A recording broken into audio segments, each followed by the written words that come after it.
Good evening. तो आज इस क्लास में हम लोग बात करने वाले हैं कि डिग्री सेल्सियस को केल्विन में या केल्विन को डिग्री सेल्सियस में कैसे कन्वर्ट करते हैं। ठीक है, तो ध्यान दीजिएगा कि अगर हम डिग्री सेल्सियस की बात करते हैं तो 0 degree Celsius is equal to 273 kelvin. कितना?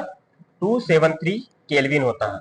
अब ये 1 degree Celsius is equal to इतना होता है, या इसको बोले तो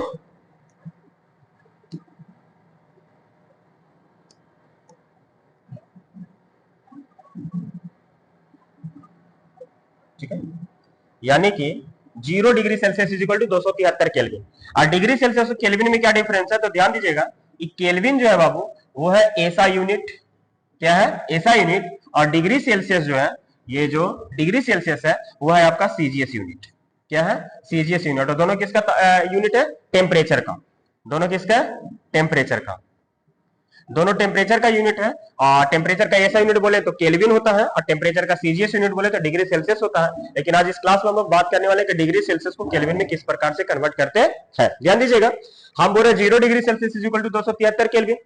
अब इसी से अगर हम देखते हैं कि 0 degree Celsius is equal to 0 degree Celsius is equal to 273 kelvin, तो हम बोलेंगे कि 1 डिग्री सेल्सियस बराबर कितना होगा, तो 273 प्लस 1 केल्विन। अगर हम बोले 4 डिग्री सेल्सियस बराबर कितना होगा, तो 273 प्लस 4 केल्विन। यानी कि 5 डिग्री सेल्सियस बराबर कितना होगा, तो 273 प्लस 5 केल्विन। यही ना होगा। यानी कि अगर डिग्री सेल्सियस का वैल्यू दिया हुआ और केल्विन में बदलना, तो 273 क्या कर देंगे? ऐड कर देंगे। यानी कि अगर हम बोले कि x degree Celsius is equal to तो 273 प्लस x केल्विन। क्लियर है? तो यह फॉर्मूला के तौर पे याद रखिए कि जब डिग्री सेल्सियस दिया हुआ हो और केल्विन निकालना हो तो उसमें 273 क्या कर देते हैं? ऐड कर देते हैं। और इसी का उल्टा अगर करते हैं कि अगर केल्विन दिया हुआ और डिग्री सेल्सियस निकालना हो, जैसे मान लीजिए कि बोल रहा है 300 केल्विन और इसको कन्वर्ट करना किस चीज में? डिग्री सेल्सियस में। तो अगर मान लेते हैं कि 1 डिग्री सेल्सियस है, यानी कि अगर 1 डिग्री सेल्सियस केल्विन में कन्वर्ट करेंगे तो 1 प्लस 273 इज इक्वल टू 300 होगा। अरे इसको डिग्री सेल्सियस से केल्विन में कन्वर्ट करने के लिए 273 जोड़ते हैं, तो x में 273 जोड़ेंगे तो किसके बराबर? 300 के। तो अगर x का वैल्यू चाहिए तो 300 में से 273 क्या कर देंगे? घटा देंगे। ये हो जाएगा डिग्री सेल्सियस। यानी कि सिंपल सा यही समझ में आया हमको कि यदि x डिग्री सेल्सियस हो तो इसमें 273 जोड़ देंगे तो ये बदल जाएगा केल्विन में। किस चीज में बदल जाएगा? केल्विन में। और यदि मान लेते हैं कि y केल्विन हो तो इसमें से y में से 273 घटा देंगे तो ये बदल जाएगा डिग्री सेल्सियस। क्लियर है? एक एग्जांपल लेते हैं।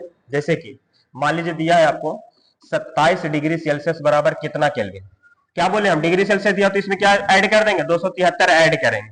तो यानी कि 27 और प्लस 273 ऐड करेंगे तो हो जाएगा 300 केल्विन। यानी कि 27 डिग्री सेल्सियस में कितना केल्विन? तो 300 केल्विन के बराबर होता है।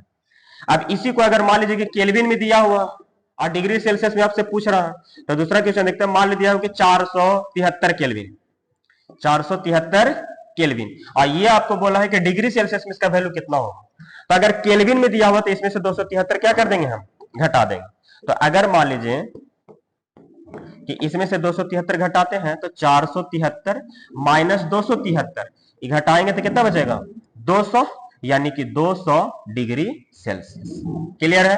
तो अगर सेल्सियस में है, केल्विन में कन्वर्ट के लिए 273 ऐड करते हैं, और केल्विन में दिया हुआ और डिग्री सेल्सियस में निकालना हो तो 273 को घटा दो।